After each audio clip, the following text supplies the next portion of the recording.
الحمد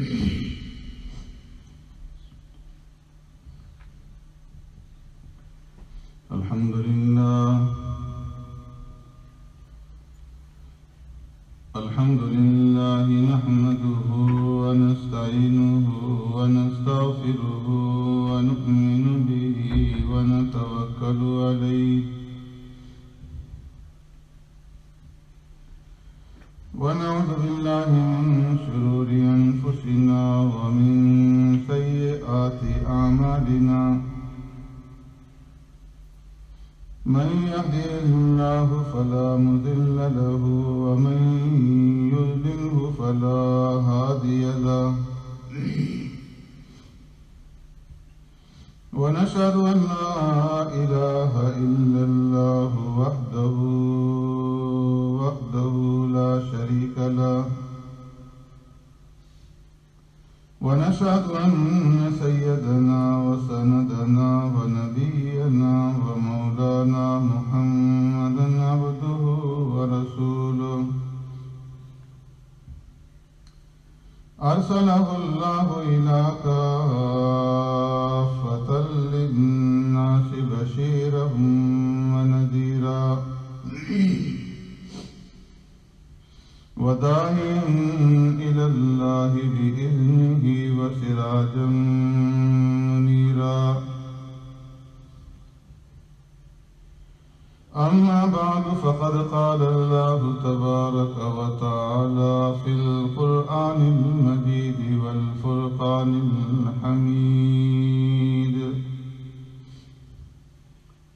فأعوذ بالله من الشيطان الرجيم بسم الله الرحمن الرحيم إنا أنزلناه في ليلة القدر وما أدراك ما ليلة القدر ليلة القدر خير من 1000 شهر تنزل الملائكة والروح فيها بإذن ربهم من كل أمر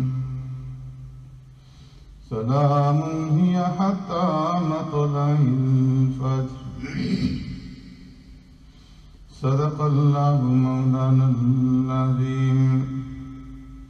يا رب صل وسلم دائما أبدا على حبيبك خير الخلق كلهم هو الحبيب الذي ترجى شفاعته لكل هول من الأهوال مقتحم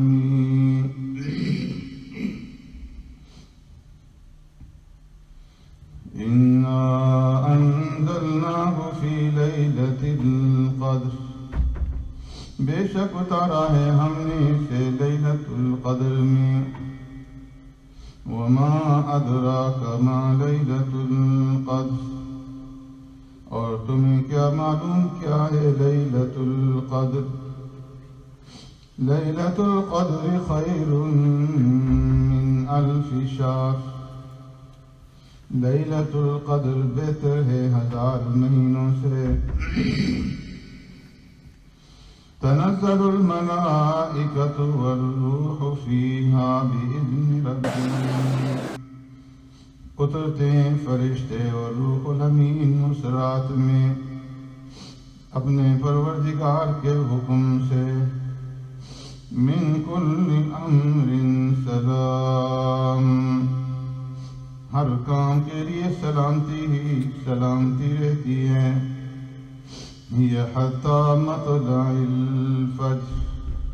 اور یہ رہتی ہے طلوع فجر تک آمنت باللہ و بآیاتی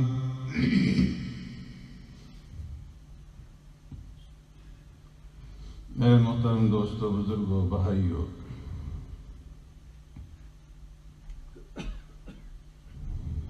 یہ رمضان المبارک کا آخری عشرہ جا رہا ہے اور اس آخری عشرے کو پہلے 2 عشروں پر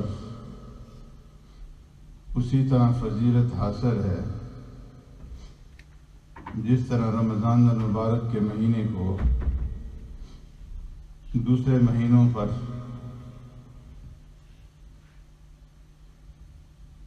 اس آخری عشرے کے اندر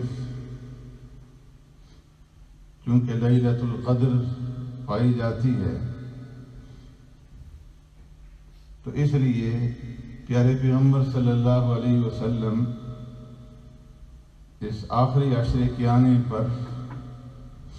عبادات کے اندر بہت زیادہ مجاہدہ فرماتے تھے۔ ام المؤمنین سیدہ طاہرہ حضرت عائشہ صدیقہ رضی اللہ تعالی عنہ فرماتی ہیں،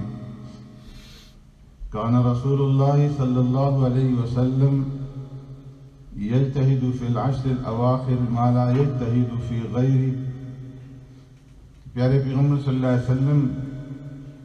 رمضان مبارک کے آخری عشرے میں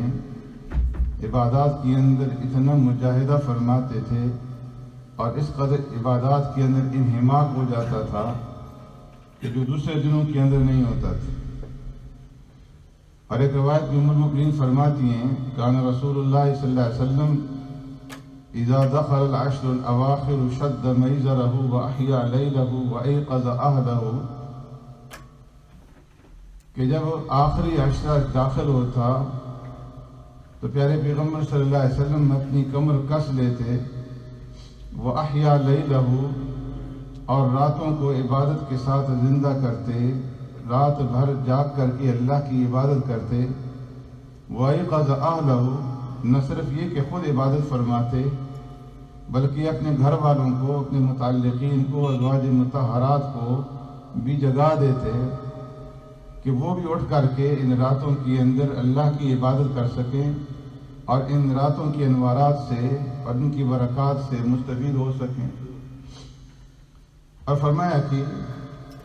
اس اجتہاد، اس مجاہدہ اور اس محنت اور اس کوشش کی وجہ کیا تھی؟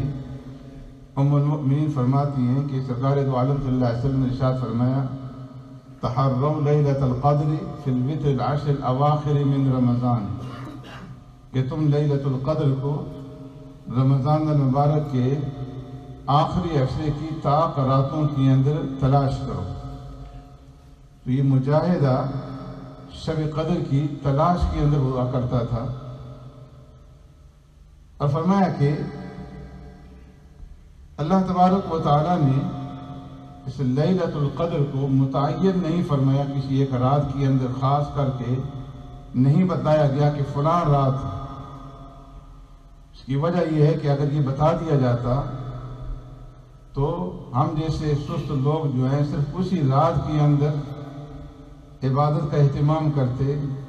اور باقی راتوں کے اندر کوئی آدمی عبادت کی طرف متوجہ نہ ہوتا۔ تو اس لیے اللہ رب العزت نے لیلۃ القدر کو مبہم رکھا ہے۔ قرآن کریم میں اللہ رب العزت نے فرمایا کہ اِنَّا أَنزَلْنَاهُ فِي لَيْلَةٍ مُبَارَكَةٍ، کہ ہم نے اس قرآن کریم کو ایک بابرکت رات کے اندر اتارا ہے۔ اب وہ بابرکت رات کون سی ہے؟ تو دوسرے مقام پہ فرمایا اِنَّا أَنزَلْنَاهُ فِي لَيْلَةِ الْقَدْرِ، کہ وہ بابرکت رات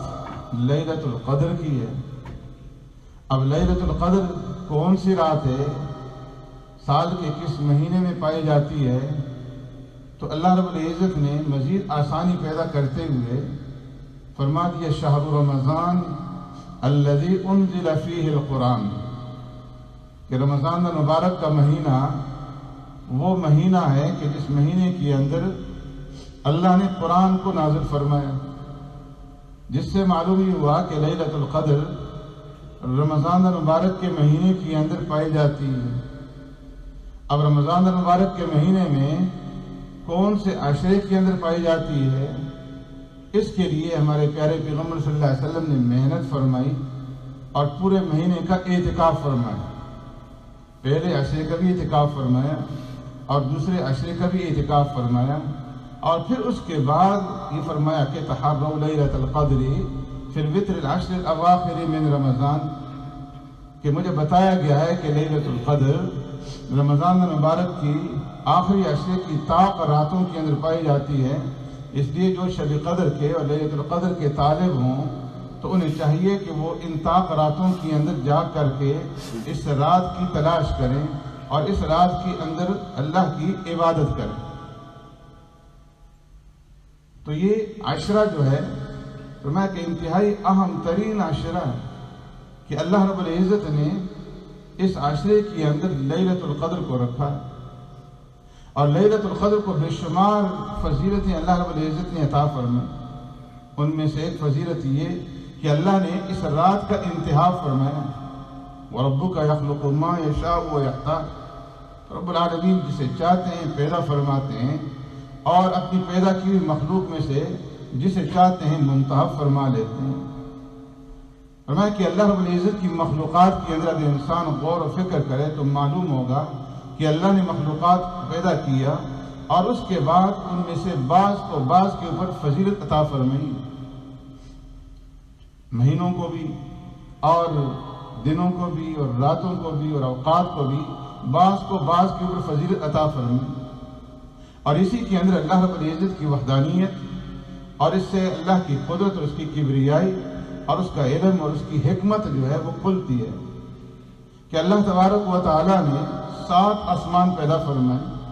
اور 7 آسمانوں میں سے سب سے اوپر والا جو آسمان ہے 7واں آسمان، اسے اللہ رب العزت نے منتخب فرما لیا، چن لیا، اور اسے مقرر فرشتوں کا قرارگاہ بنایا کہ وہ ان کا ٹھکانہ، اور عرش و کرسی کے قرب سے حاصل۔ پھر اللہ تبارک و تعالیٰ نے 100 جنتیں پیدا فرمائیں، اور ان تمام جنتوں میں سے جنت الفردوس کو منتخب فرما لیا کہ جو وسط ہے اور سب سے اعلیٰ جنت، کہ اس کی چھت جو ہے اللہ نے عرش عظیم کو بنایا، اور اسی سے ساری جنتوں کے اندر نہریں جاری ہوتی ہیں۔ اس لیے پیارے پیغمبر صلی اللہ علیہ وسلم تعلیم دی کہ جب تم نے اللہ سے جنت کا سوال کرنا ہو تو جنت الفردوس کا سوال کرو۔ اللہ نے انگنت اور بے شمار فرشتے پیدا فرمائے، لیکن ان تمام فرشتوں میں حضرت جبرائیل، حضرت میکائیل، حضرت اسرافیل اور حضرت عزرائیل صلی اللہ علیہ وسلم کو منتخب فرمایا۔ پیارے پیغمبر صلی اللہ علیہ وسلم تہجد کے لیے اٹھتے تو اس وقت اللہ سے دعا مانگا کرتے تھے، اللہم رب جبرائیل و میکائیل و اسرافیل فاطر السماوات والارض عالم الغیب والشہادہ انت تحکم بین عبادک فیما کانوا فیہ یختلفون۔ اللہ تبارک و تعالیٰ نے بے شمار انسانوں کو پیدا فرمایا، بنو آدم کے اندر بے شمار انسان ہیں، لیکن تمام انسانیت میں اللہ نے حضرات انبیاء علیہ السلام کو منتخب فرمایا، اور پھر انبیاء علیہ السلام میں سے اللہ نے رسولوں کو چنا، اور رسولوں میں پھر اللہ نے اولو العزم من الرسل کو چنا، جس کی طرف اللہ رب العزت نے اشارہ فرما دیا اس آیت کریمہ کے اندر، وَإِذْ أَخَذْنَا مِنَ النَّبِيِّينَ مِيثَاقَهُمْ وَمِنْكَ وَمِن نُوحٍ وَإِبْرَاهِيمَ وَمُوسَىٰ وَعِيسَىٰ ابْنَ مَرْيَمَ، کہ نوح، ابراہیم، موسیٰ، عیسیٰ اور پیارے پیغمبر صلی اللہ علیہ وسلم یہ اولو العزم من الرسل، اور پھر ان میں سے اللہ رب العزت نے آقا نامدار سرور کائنات رحمت دو عالم صلی اللہ علیہ وسلم کو چنا۔ اللہ نے بے شمار خاندان اور قبیلے پیدا فرمائے، لیکن فرمایا تمام قبائل میں بنو اسماعیل کو چنا، اور بنو اسماعیل میں سے پھر بنو کنانہ کو چنا، بنو کنانہ میں سے پھر قریش کو چنا، قریش میں سے پھر بنو ہاشم کو چنا، اور بنو ہاشم میں سے پھر سید الاولین والآخرین جناب محمد الرسول اللہ صلی اللہ علیہ وسلم کو چنا۔ وَرَبُّكَ يَخْلُقُ مَا يَشَاءُ وَيَخْتَارُ، اللہ نے 7 راتیں پیدا فرمائی اور اس میں سے لیلۃ القدر کو چنا، دنوں کے اندر جمعہ کو چنا۔ تو فرمایا کہ اس رات کی عظمت کے لیے اور اس کی فضیلت کے لیے یہی بات کافی ہے کہ اللہ نے اس کا انتخاب فرمایا، اور پھر یہ ایسی رات ہے کہ اس رات کے اندر سال بھر کے لیے فیصلہ ہو جاتا ہے، جو اللہ رب العزت پورے سال کے اندر جن لوگوں کو پیدا ہونا ہوتا ہے، جن لوگوں کی موت واقع ہونی ہوتی ہے، اور جنہیں نکاح کرنا ہوتا ہے، جنہیں سفر کرنا ہوتا ہے، جس کو کتنی روزی ملنی ہے، ان تمام چیزوں کا فیصلہ کر کے فرمایا کہ وہ فرشتوں کے حوالے کر دیا جاتا ہے۔ پھر اللہ رب العزت نے اس رات کی عظمت اور فضیلت کو یوں بیان فرمایا کہ انا انزلناہ فی لیلۃ القدر، کہ ہم نے اس رات کے اندر قرآن کریم کو نازل فرمایا۔ اس رات کی عظمت اور فضیلت کے لیے یہی بات کافی ہے کہ اس کے اندر قرآن کا نزول ہے، کہ جبرائیل علیہ الصلوۃ والسلام لوح محفوظ سے پورا کا پورا قرآن لے کر کے آسمان دنیا پر بیت العزت کے اندر اس رات کے اندر لے کر کے آئے، جو لیلۃ القدر کی رات تھی۔ اور پھر لیلۃ القدر ہی کے اندر پیارے پیغمبر صلی اللہ علیہ وسلم کے اوپر پہلی وحی کا نزول ہوا، اقرأ بسم ربک الذی خلق۔ اور یہاں سے پھر 23 سال کے اندر تدریجاً تھوڑا تھوڑا کر کے جبرائیل علیہ السلام پیارے پیغمبر صلی اللہ علیہ وسلم کے پاس قرآن کریم لاتے رہے، تو فرمایا انا انزلناہ فی لیلۃ القدر، کہ ہم نے اس قرآن کریم کو لیلۃ القدر کے اندر اتارا ہے۔ اور پھر مزید اس کی عظمت کو ظاہر کرنے کے لیے اللہ رب العزت نے سواریہ انداز اپنایا اور فرمایا وما ادراک ما لیلۃ القدر، جانتے ہو لیلۃ القدر کس رات کا نام ہے، اس کی کیا اہمیت ہے؟ لیلۃ القدر خیر من الف شہر، فرمایا کہ لیلۃ القدر ایسی رات ہے کہ جو 1000 مہینوں سے بہتر ہے۔ 83 سال اور 4 مہینے کی عبادت کا اجر اور ثواب اللہ رب العزت اس ایک رات کی عبادت سے عطا فرما دیتے ہیں۔ اس رات کے اندر اجر و ثواب کی فرمایا کہ رفتار کو اس قدر تیز کر دیا جاتا ہے کہ جو بات سینکڑوں مہینوں کے اندر حاصل نہیں ہوتی، اس ایک رات کے اندر اگر بندہ جاگ کر کے اللہ کی عبادت کر لے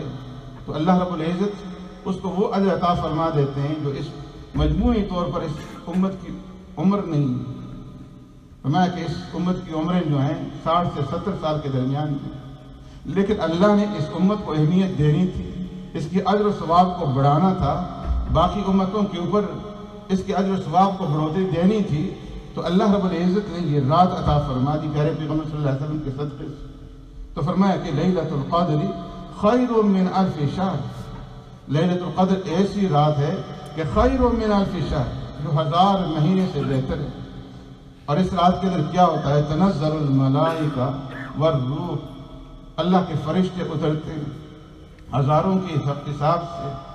بعض روایت کے اندر آتا ہے کہ جتنی روئے زمین کے اندر کنکریاں ہیں ان کنکریوں کے حساب سے ہر طرف فرشتے پھیلے ہوئے ہوتے ہیں۔ بعض روایت سے معلوم ہوتا ہے کہ 70,000 فرشتے جبرائیل علیہ السلام کی معیت میں سدرۃ المنتہا سے چلتے ہیں اور زمین کے اندر پھیل جاتے ہیں، ہر گھر کے اندر داخل ہوتے ہیں جہاں لوگ اللہ کی عبادت کر رہے ہیں، اللہ کے سامنے سر بسجود ہیں، اللہ سے دعائیں مانگ رہے ہیں۔ فرمایا کہ ان کی دعاؤں کے اوپر آمین کہتے ہیں، ان کے ساتھ مصافحہ کرتے ہیں، اور مصافحہ کی علامت یہ ہے کہ بندے کے دل کے اندر رقت پیدا ہو جاتی ہے، نرمی پیدا ہو جاتی ہے، آنکھوں سے آنسو جاری ہو جاتے ہیں، عبادت کے اندر دل لگتا ہے۔ تنزل الملائکۃ والروح فیہا بإذن ربہم من کل امر، ساری رات یہ سما بنا ہوتا ہے کہ اللہ رب العزت کی طرف سے فرمایا کہ یہ فرشتے گھوم رہے ہوتے ہیں اور لوگوں کی دعاؤں کے اوپر آمین کہہ رہے ہوتے ہیں۔ یہ حتیٰ مطلع الفجر، طلوع فجر تک یہ سما بندہ رہتا ہے۔ تو اس لیے فرمایا کہ رمضان المبارک کا آخری عشرہ ہے اور اس عشرے کے اندر چند دن رہ چکے ہیں، اور ان دنوں کے اندر اللہ تبارک و تعالیٰ کے ساتھ تعلق کو مضبوط کرنا ہے۔ ایک تو اس رات کی طلب اور تلاش کرنی ہے اور ان راتوں کے اندر جاگ کر کے اللہ کی عبادت کرنی ہے، اور اس کے اندر کیا مانگنا ہے اللہ تبارک و تعالیٰ سے۔ یہ بھی ام المؤمنین سیدہ طاہرہ عائشہ صدیقہ رضی اللہ تعالیٰ عنہ نے احسان فرمایا امت پر کہ پیارے پیغمبر صلی اللہ علیہ وسلم سے سوال کیا، اے اللہ کے رسول صلی اللہ علیہ وسلم، اگر مجھے معلوم ہو جائے کہ کون سی رات لیلۃ القدر کی ہے تو میں اس رات میں اللہ سے کیا مانگوں؟ تو آپ صلی اللہ علیہ وسلم نے دعا سکھلائی، اللہم انک عفو کریم تحب العفو فاعف عنی، کہ تم اللہ سے یوں دعا مانگو، اللہم انک عفو کریم، اے پروردگار آپ بہت زیادہ معاف فرمانے والے ہیں، آپ کریم ہیں، تحب العفو معافی کو پسند فرماتے ہیں، فاعف عنی مجھے معاف فرما دیجیے۔ پھر یہ آخری عشرہ ہے اور یہ عتق من النار کا عشرہ ہے، جہنم سے چھٹکارے اور جہنم سے خلاصی کا عشرہ ہے، کہ اس عشرے کے اندر زیادہ سے زیادہ اللہ تبارک و تعالیٰ کے سامنے توبہ اور استغفار کر کے اپنے آپ کو جہنم سے چھڑوانا ہے، اور صحیح معنی میں توبہ کرنی ہے۔ یا ایھا الذین آمنوا توبوا الی اللہ توبۃ نصوحا، پکی اور سچی توبہ۔ آج ہم اس مہینے کے اندر آ کر کے توبہ توبہ کرتے ہیں، ہاتھ کے اندر تسبیح پکڑ لیتے ہیں، لیکن دل سے توبہ نہیں کرتے، دل سے گناہوں کو نہیں چھوڑتے۔ اور اللہ تبارک و تعالیٰ صرف زبان کی توبہ کو نہیں دیکھتے۔ ان اللہ لا ينظر الى صورکم واعمالکم ولکن ينظر الى قلوبکم واعمالکم۔ اللہ تبارک و تعالیٰ عمل دیکھنا چاہتے ہیں۔ اللہ تبارک و تعالیٰ تمہارے دلوں کے ارادے کو دیکھتے ہیں کہ تمہارے دلوں کا ارادہ کیا ہے۔ دل سے تم گناہ کو گناہ سمجھتے ہو یا نہیں؟ دل سے تمہیں اپنے اس عمل کے اوپر ندامت ہے یا نہیں؟ رمضان کا مہینہ گزر رہا ہے اور زبان کے اوپر توبہ کے الفاظ ہیں، لیکن عمل سارے کے سارے پھر بھی وہی گناہ کبیرہ والے کر رہے ہیں۔ جھوٹ پھر بھی بول رہے ہیں، غیبت پھر بھی کر رہے ہیں، داڑھیوں کے اوپر اس طرح پھر بھی چلا رہے ہیں، اور جتنے بھی کبائر ہیں ان سے باز نہیں آ رہے۔ اگر رمضان کے اندر رک گئے تو عید کی رات جا کر کے ساری کسر نکال دیتے ہیں۔ تو فرمایا کہ اللہ کو ایسی توبہ قبول نہیں جو کہ غفلت کے ساتھ ہو۔ اللہ تبارک و تعالیٰ تو تمہارے دلوں کی حال کو جانتے ہیں۔ ان اللہ علیم بذات الصدور، کہ یہ بندہ کہاں سے نیت کر رہا ہے، یہ عمل کہاں سے کر رہا ہے۔ جب تک دل سے پچھتاوا نہیں ہوگا، اور جب تک دل سے توبہ نہیں ہوگی، دل سے استغفار نہیں ہوگا، آئندہ کے لیے گناہ کو چھوڑا نہیں جائے گا، اور پھر اس کے اوپر مستقل عزم دل جزم نہیں ہوگا، اللہ سے سوال نہیں ہوگا کہ اے اللہ